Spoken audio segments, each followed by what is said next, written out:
ជំរាបសួរពុកម៉ែបងប្អូនទាំងអស់គ្នាដែលស្រឡាញ់បាទវិស័យខាងកសិកម្មនឹងហើយពុកម៉ែបងប្អូនទាំងអស់គ្នា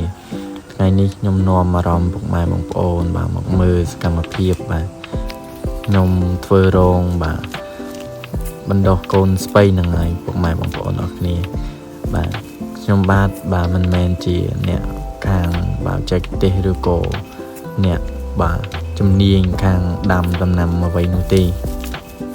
ខ្ញុំគ្រាន់តែបាទធ្វើរោងបាទបណ្ដុះកូនស្ពៃបន្តិចបន្តួចបាទដើម្បីដាំលក្ខណៈគ្រួសារអញ្ចឹងណាពុកម៉ែបងប្អូនទាំងគ្នាខ្ញុំបាទមានដីនៅបាទទនេក៏បាទឆ្លៀតធ្វើរោងធ្វើអីដាំអញ្ចឹងទៅគ្រាន់បាទទុកហូបលក្ខណៈគ្រួសារអញ្ចឹងណាពុកម៉ែបងប្អូនទាំងគ្នាហ្នឹងហើយបាទមកមើលបាទការខ្ញុំបាទធ្វើរោងទាំងអស់គ្នាទៅពុកម៉ែបងប្អូនហ្នឹងហើយខ្ញុំបាទធ្វើរោងនេះគឺប្រើរយៈពេលបាទយូរដែរពុកម៉ែបងប្អូនដោយសារថាបាទស្មៅដុះច្រើនមែនតើបាទអញ្ចឹងខ្ញុំបាទធ្វើ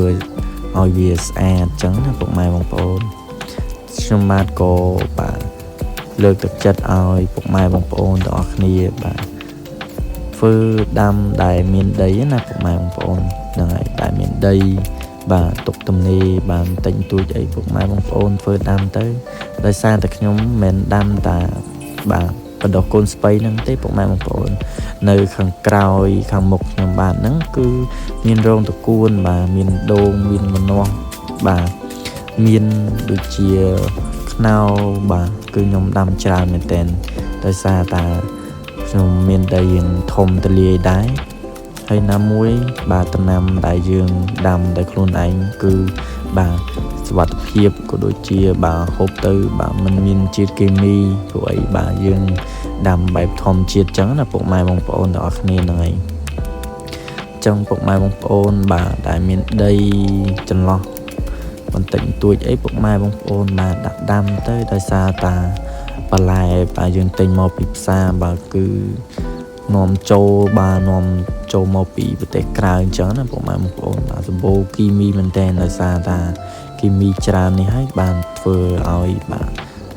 ខ្ញុំបាទមិនសូវបាទទិញបន្លែពីផ្សារទេពុកម៉ែបងប្អូនគឺខ្ញុំដាំនៅផ្ទះអញ្ចឹង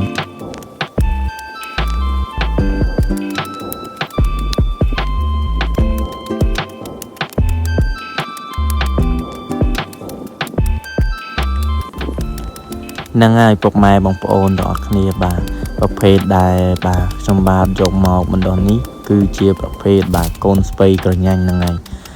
បាទស្ពៃក្រញាញ់នេះដែរពុកម៉ែបងប្អូនបាទបើសិនជាវាធំឡើងបាទគឺយកទៅបរិភោគណាពុកម៉ែបងប្អូនបាទយកទៅបាទបរិភោគបាទដូចជាបាទធ្វើបន្លក់បាទជាលក់ប្រហុកជាលក់ផ្អកបាទជាលក់ទឹកគ្រឿងបាទវាមានភាពស្រួយបាទឆ្ងាញ់ហ្នឹងហើយពុកម៉ែបងប្អូនទាំងអស់គ្នាអញ្ចឹងបាទពុកម៉ែបងប្អូនបាទខ្ញុំលើកទឹកចិត្តឲ្យពុកម៉ែបងប្អូនបាទសល់ដីទនេអីដាំ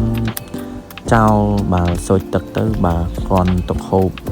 បាទលក្ខណៈគ្រួសារបាទដូចខ្ញុំបានអញ្ចឹងណាពុកម៉ែបងប្អូនហ្នឹងហើយ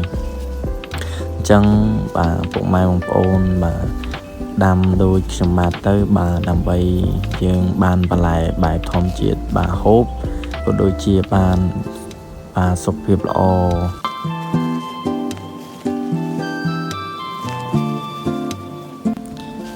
នឹងហើយពុកម៉ែបងប្អូនបាទពុកម៉ែបងប្អូនបាទមានដូចជាបង្កាមបាទមានអាចគោមាន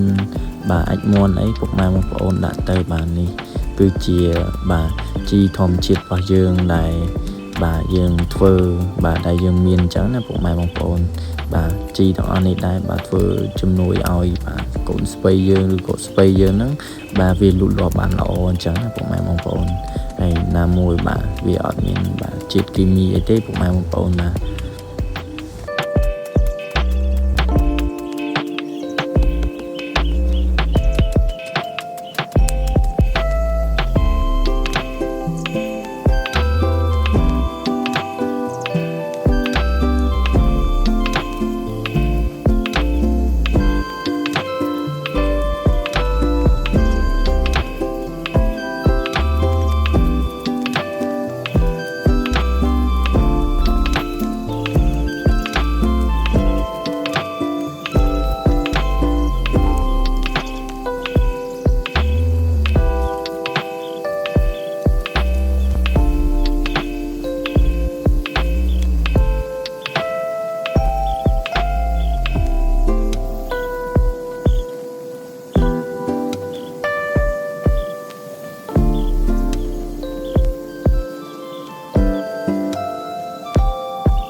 បាទនឹងហើយពុកម៉ែបងប្អូនទាំងអស់គ្នាបាទចាំមើលបាទកូនស្ពៃដែលខ្ញុំបានដាំនេះវាបាទលូតលាស់មក